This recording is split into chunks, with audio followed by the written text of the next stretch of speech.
Social media തിരയുന്ന മലപ്പുറത്തെ viral ഗായകൻ എനിക്കൊപ്പമുണ്ട്. അതിനു മുൻപ് പ്രേക്ഷകർ ആ വൈറൽ ഗാനവും അഫ്സൽ പാടിയ ഒരു പാട്ടും ഒന്ന് കേട്ടു നോക്കും. തിരൂർ അരീക്കാട് സ്വദേശി അഫ്സലാണ് ഈ ഒരു പാട്ട് പാടിയിരിക്കുന്നത്. ഒന്നും രണ്ടുമല്ല, 60 ലക്ഷത്തിലധികം ആളുകളാണ് ഇപ്പോൾ അഫ്സലിന്റെ ഗാനം സോഷ്യൽ മീഡിയ വഴി കേട്ട് അഭിനന്ദനം അറിയിച്ചിരിക്കുന്നത്. അഫ്സൽ എനിക്കൊപ്പമുണ്ട്. അതിന് തന്നെ അഭിനന്ദനങ്ങൾ. ഏത് പരിപാടിയിലായിരുന്നു ആ പാട്ട് പാടിയത്? പിന്നീട് എങ്ങനെയാ വൈറലാകുന്നതൊക്കെ? കിൻഷിപ്പ് ഫൗണ്ടേഷൻ എന്ന് പറയുന്ന നമ്മുടെ വീൽ ചെയറിലുള്ള സുഹൃത്തുക്കളുടെ അവർക്ക് വേണ്ടി ഒരുക്കിയ ഓണം സെലിബ്രേഷൻ്റെ പ്രോഗ്രാമിലാണ് ഞാൻ ആ പാട്ട് പാടിയത്. അവിടുത്തെ സ്നേഹതീരം വളണ്ടിയർ വിങ്ങിലെ ഒഫീഷ്യൽ മെമ്പറായിരുന്നു. അപ്പോൾ അന്ന് ആ സോങ് ആലപിക്കാൻ ഞാൻ ഒരുപാട് പ്രോഗ്രാമിൽ ഗാനങ്ങൾ ആലപിച്ചിട്ടുണ്ട്. അതൊന്നും ഇതുവരെ വൈറലാവുകയോ അല്ലെങ്കിൽ ഇത്തരത്തിലുള്ള ഡാൻസ് ചെയ്ത് പ്രോഗ്രാം അവതരിപ്പിക്കുകയോ ചെയ്തിട്ടില്ല. ഒരുപാട് തവണ സുഹൃത്തുക്കൾ പറഞ്ഞിട്ടുണ്ടായിരുന്നു അത്തരത്തിലുള്ള സോങ്ങൊക്കെ മാറ്റി പിടിച്ച് നല്ല രീതിയിൽ നല്ല ആക്റ്റീവായിട്ടുള്ള സോങ്ങുകളൊക്കെ ചെയ്യണമെന്ന്. അപ്പോൾ അന്ന് ഇവിടെ എനിക്ക് അവസരം തന്നു, എന്നോട് ഒരു പാട്ട് പാടാൻ പറഞ്ഞു. നമ്മളെ സുഹൃത്തുക്കളെല്ലാവരും മുന്നിൽ തന്നെ നല്ല നല്ല അടിപൊളിയായിട്ട് ഇരിക്കുന്നുണ്ടായിരുന്നു. അപ്പോൾ അവർക്ക് വേണ്ടി അവരെ സന്തോഷത്തിൽ അറിയാതെ മതിമറന്ന് ഞാൻ തുള്ളി പാട്ട് പാടിപ്പോയി. അത് ഒരുപാട് ജനങ്ങൾ ഏറ്റെടുത്തുനിന്ന് ഒരുപാട് സന്തോഷം, ഒരുപാട് സ്ഥലത്തുനിന്ന് കോളുകൾ വന്നിരുന്നു, മെസ്സേജ് വന്നിരുന്നു, അഭിനന്ദനങ്ങൾ അറിയിച്ചിരുന്നു എല്ലാവരോടും. അതായത് ഭയങ്കരമായിട്ട് ഇൻവോൾവ് ചെയ്ത് പാടി, അത് ഭയങ്കരമായിട്ട് വൈറലായി അല്ലേ? ഇതിനു മുൻപൊക്കെ പാടിയിട്ടുണ്ട്, പക്ഷെ അത് അത്രത്തോളം ആളുകൾ ഏറ്റെടുത്തിട്ടില്ല. ഒരുപാട് ഞാൻ ഒരു മെലഡി ആ ഒരു ടച്ചിലുള്ള തമിഴ് സോങ്ങാണ് കൂടുതലും പാടാറുള്ളത്. ഒക്കെ എല്ലാവരും പറയും ഇതൊക്കെ ഒരേ പാറ്റേൺ ആണ്, അതൊക്കെ മാറ്റി പിടിക്കാൻ സമ്മതിക്കണിട്ടാണ് പലവട്ടം പറഞ്ഞിട്ടുണ്ട്. പക്ഷേ എൻ്റെ വോയിസിന് മാച്ചായിട്ടുള്ള പാട്ട് എനിക്ക് കൂടുതൽ ഹൈ പിച്ചിൽ പാടാൻ സാധിക്കില്ല എന്ന് ഞാനിങ്ങനെ പലതവണ ഞാൻ തന്നെ ഒരു വിശ്വസിച്ചിരുന്ന ആളായിരുന്നു. പക്ഷെ അന്ന് ഈ ഒരു പാട്ട് ഞാൻ പറഞ്ഞില്ലേ, ഈ ഓഡിയൻസ്, അതായത് നമ്മളെ കിൻഷിപ്പിലുള്ള നമ്മളെ വീൽ ചെയറിലുള്ള എൻ്റെ സുഹൃത്തുക്കൾ, അവർ തന്ന ആവേശമാണ് ആ പാട്ട് അത്ര ഗംഭീരമായിട്ട് പാടാനും കഴിഞ്ഞത്. അതുപോലെ തന്നെ എൻ്റെ ഡാൻസും കാര്യങ്ങളും എല്ലാം ഇതിൽ ഓക്കെ ആയി വന്നത്. അത് ഇപ്പോൾ ഫസ്റ്റ് ഞാൻ പോസ്റ്റ് ചെയ്തത് ഈ ശനിയാഴ്ച ആയിരുന്നു, അതായത് ഓണത്തിൻ്റെ തലേ ദിവസം രാത്രിയായിരുന്നു പോസ്റ്റ് ചെയ്തത്. അത് പോസ്റ്റ് ചെയ്തു. പിറ്റേ ദിവസം ഓണം കഴിഞ്ഞ് അന്ന് രാത്രിയാണ് ഇത് വൈറലായി തുടങ്ങിയത്. അപ്പം അന്ന് ഓരോരുത്തർ മെസ്സേജ് അയച്ചു തുടങ്ങി, പാട്ട് ഇങ്ങനെ കണ്ടല്ലോ എന്നൊക്കെ പറഞ്ഞിട്ട്. അപ്പോൾ ഞാൻ ഓക്കെ, സാധാരണ ചിലവരൊക്കെ പറയാറുണ്ട് പാട്ട് കണ്ടല്ലോ, ആ ഒരു രീതിയിലാണെന്ന് വിചാരിച്ചു. തിങ്കളാഴ്ച മോർണിംഗിൽ ഞാൻ എഴുന്നേൽക്കുമ്പോൾ വാട്സപ്പിൽ ഇൻസ്റ്റാഗ്രാമിൽ നമുക്ക് മെസ്സേജ് വരുന്നത് ഒരുപാട് പേജ് എൻ്റെ പാട്ട് ഇട്ടിട്ടുണ്ട്, അതിങ്ങനെ വന്നുകൊണ്ടിരിക്കണം. അപ്പോൾ എൻ്റേത് ഓൾറെഡി 2 മില്യൺ അന്ന് ആയി.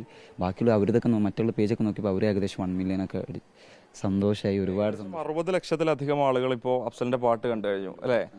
വലിയ അഭിനന്ദന പ്രവാഹമാണ്. ആരെങ്കിലും അങ്ങനെ വിളിച്ചൊക്കെ സന്തോഷമൊക്കെ അറിയിച്ചു? ഓക്കെ, സന്തോഷം അറിയിച്ചിട്ടുണ്ട്. ഇപ്പോൾ നമ്മളെ മിനിഞ്ഞാന്ന് ഒരു ദുബായിൽ നിന്നൊരു ടീം വിളിച്ചിട്ടുണ്ട്. അപ്പോൾ അവർക്ക് വെള്ളിയാഴ്ച 27-ാം തീയതി അവിടെ ഒരു പ്രോഗ്രാം ഉണ്ട്. അപ്പോൾ പരമാവധി വ്യാഴാഴ്ച രാത്രിയെങ്കിലും ഇവിടുന്ന് കയറാൻ പറ്റുമെന്ന് ചോദിച്ചിട്ടുണ്ട്. ഒറ്റ ദിവസത്തെ പ്രോഗ്രാം മതി, ശനിയാഴ്ച തന്നെ ഇവിടെ തിരിച്ചെത്തിച്ച് തരാം. ഗായകനാവുക എന്നത് വലിയ ആഗ്രഹമായിരുന്നു? അത്തരത്തിലുള്ള ആഗ്രഹങ്ങൾ ഒന്നും ഉണ്ടായിരുന്നില്ല. പാട്ട് പഠിച്ചിട്ടില്ല, പാടാറുണ്ട്. അതും ഞാൻ എൻ്റെ ശൈലി കൊടുത്തിട്ടൊക്കെയാണ് പാട്ട് ഒറിജിനലായിട്ടുള്ള എൻ്റെ ശൈലി കൊടുത്തിട്ട് പാടാറുള്ളതാണ്. ഒരു പാട്ടുകാരനാവണം എന്നുള്ളൊരാഗ്രഹം ഇതുവരെ വന്നിട്ടില്ല. ഇനി ഭാവി എന്താണ് തീരുമാനിക്കണത് എന്നുള്ളത് എനിക്കറിയില്ല. കിൻഷിപ്പ് എന്ന് പറയുന്നത് തിരൂരിലെ ഒരുപാട് സന്നദ്ധ പ്രവർത്തകർ ചേർന്ന് നടത്തുന്ന ഒരു കൂട്ടായ്മയാണ്. ഇവിടെ ഏകദേശം 50-ലധികം ഇൻമേറ്റ്സ് ഉണ്ട് തോന്നുന്നു അല്ലേ? അവർക്ക് വേണ്ടി കർമ്മനിരതരായിട്ടുള്ള വോളണ്ടിയേഴ്സ് ഉണ്ട് ഇവിടെ. അവർക്ക് സേവനം ചെയ്യുന്നതിന് വേണ്ടി അതിലൊരു വോളണ്ടിയർ കൂടിയാണ് അഫ്സൽ. കഴിഞ്ഞ 1.5 വർഷമായതിൻ്റെ വോളണ്ടിയറാണ്. അത്തരത്തിലൊരു ഓണാഘോഷ പരിപാടിയിൽ വെച്ചായിരുന്നു ഒരു പാട്ട് പാടിയത്. അത്രത്തോളം ഇൻവോൾവ് ആയി പാട്ട് പാടിയത് കൊണ്ടാണ് അത് വൈറലായത് എന്നുള്ളതാണ് അഫ്സൽ പറയുന്നത്. അതോടൊപ്പം ചേർത്ത് പറയേണ്ടത് അഫ്സലിൻ്റെ ആ ഒരു സേവന പാതയിൽ, കിൻഷിപ്പിനോടൊപ്പം ചേർന്നുകൊണ്ടുള്ള സേവന പാതയിലുള്ള പ്രവർത്തനങ്ങൾ, അതിൻ്റെ ഭാഗമായി പാടിയ ഒരു പാട്ട് അത് വൈറലായി എന്നുള്ളത് തന്നെയാണ്. ആ വീഡിയോ ഒരുപക്ഷെ കണ്ട പ്രേക്ഷകർക്ക് അറിയുന്നുണ്ടാവും. അതിൽ ആ പാട്ട് ആസ്വദിക്കുന്ന നിരവധി ആളുകൾ ആസ്വദിക്കുന്നുണ്ട്. അതിൽ ആസ്വദിക്കുന്ന ഒരു കുട്ടിയുടെ ദൃശ്യവും അതോടൊപ്പം വൈറലായിരുന്നു. ഈ കുട്ടിയാണ്, +2 വിദ്യാർത്ഥിയാണ്. എന്താ പേരെന്താ? പേര് അബൽമ. നല്ല രീതിയിൽ ആസ്വദിച്ചിരുന്നല്ലേ പാട്ട്? നല്ല രീതിയിൽ എല്ലാരും പോലെ ആസ്വദിച്ചു. ചിന്നയുടെ ക്യാമറ ഫോക്കസ് ചെയ്തെന്ന് മാത്രം. ഒരുപാട് ആളുകൾ ഫോക്കസ് ചെയ്യണമെങ്കിൽ നല്ല നല്ല അതുപോലത്തെ ദൃശ്യങ്ങൾ കിട്ടി. അതെ, ഞാൻ തൊട്ട് ബാക്കിൽ നിന്നുകൊണ്ട് ഞാനും അറിയാതെ വൈറലായിന്ന് മാത്രം. ആസ്വദിച്ച് നിന്നു. നല്ലൊരു പാട്ട് കേട്ടാൽ ആരായാലും ആസ്വദിച്ച് നിൽക്കും. അങ്ങനെ ഇപ്പോൾ താൽക്കാലികമായിട്ട് ജോലി സ്ഥലത്തുനിന്ന് ലീവൊക്കെ കൊടുത്തിട്ടുണ്ട്. നല്ല സപ്പോർട്ടിംഗ് ആണ് അവർ എല്ലാ കാര്യത്തിലും. തിരൂർ ഫോറിൻ മാർക്കറ്റിലാണ് നമ്മൾ ഇങ്ങനെ കാറിൻ്റെ ഒക്കെ എക്സ്ട്രാ ഫിറ്റിങ്സ് ആക്സസറീസാണ്. അപ്പോൾ അവരോട് ഞാൻ ഒരുപാട് നന്ദി പറയുകയാണ്. കാരണം എനിക്കിങ്ങനെയുള്ള പ്രോഗ്രാമുകളൊക്കെ വരുമ്പോൾ ലീവ് തരും, അറ്റൻഡ് ചെയ്യാനുള്ള അവസരം തരും. അത് അന്ന് എനിക്ക് ലീവ് തന്നിട്ടില്ലായിരുന്നു എന്നുണ്ടെങ്കിൽ ഒരു പക്ഷെ അന്ന് പഴയ വോളണ്ടിയറായി കിൻഷിപ്പ് വഴി പാട്ട് പാടിയത് വലിയൊരു അവസരമായി. ഇപ്പോൾ വലിയ വലിയ അവസരങ്ങൾ ഇനി വരാൻ പോകുന്നല്ലേ? അതെ, അവസരങ്ങൾ വരുന്നുണ്ട്. ഇപ്പോൾ ഇന്ന് 2-3 കോളേജുകൾക്ക്, മലപ്പുറത്തുള്ളതും പൊന്നാനിയുള്ള ഒരുപാട് കോളേജുകൾക്ക് വിളിച്ചിട്ടുണ്ട് ഗസ്റ്റായിട്ട്. അപ്പോൾ എന്തായാലും വലിയ ഉപകാരം, അല്ലെങ്കിൽ ഒരുപാട് നന്ദി പ്രേക്ഷകരോടൊക്കെ, എല്ലാവരോടും ഒറ്റവാക്കിൽ നന്ദി. തീർച്ചയായും വാഴ എന്ന സിനിമയിലെ ഗാനമായിരുന്നു അഫ്സൽ പാടിയത്. അത് പ്രേക്ഷകർക്ക് വേണ്ടി വീണ്ടും റിപ്പോർട്ടർ ചാനലിലൂടെ ഒന്ന് വീണ്ടും പാടിയാലോ നമ്മൾ? ഓക്കെ.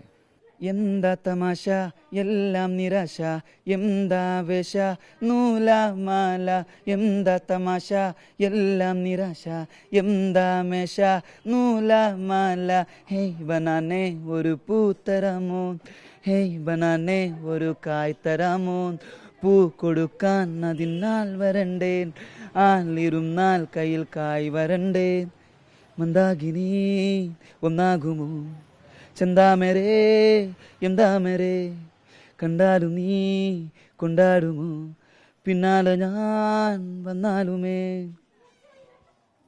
വളരെ മനോഹരമായി പാടി. ഇത് ഈ ഒരു ആംബിയൻസിലല്ല, അന്നത്തെ ഓണാഘോഷ പരിപാടിയിൽ റിപ്പോർട്ടർ വാർത്താ സംഘവും ഇവിടെ ഉണ്ടായിരുന്നു. ആ ഓണാഘോഷം എടുക്കുന്നതിന് വേണ്ടിയിട്ട് ആ സമയത്ത് ഇവിടെ ഉണ്ടായിരുന്ന കരഘോഷവും ആഹ്ലാദവും ഒക്കെ തന്നെ നേരിട്ട് കണ്ടനുഭവിച്ച ആളുകൾ കൂടിയാണ് ഞങ്ങൾ. എന്തായാലും വലിയ നേട്ടമാണ്, വലിയ അഭിനന്ദന പ്രവാഹമാണ് അഫ്സലിന്. ഇനിയും ഉയരങ്ങൾ കീഴടക്കാൻ സാധിക്കട്ടെ, ഒരുപാട് അവസരങ്ങൾ തേടിയെത്തട്ടെ നമുക്കും ആശംസിക്കാം. വീഡിയോ ജേർണലിസ്റ്റ് വിജിത്ത് ഊർക്കടവിനൊപ്പം reporter Mubashir P Akbar in reporter, Tirur.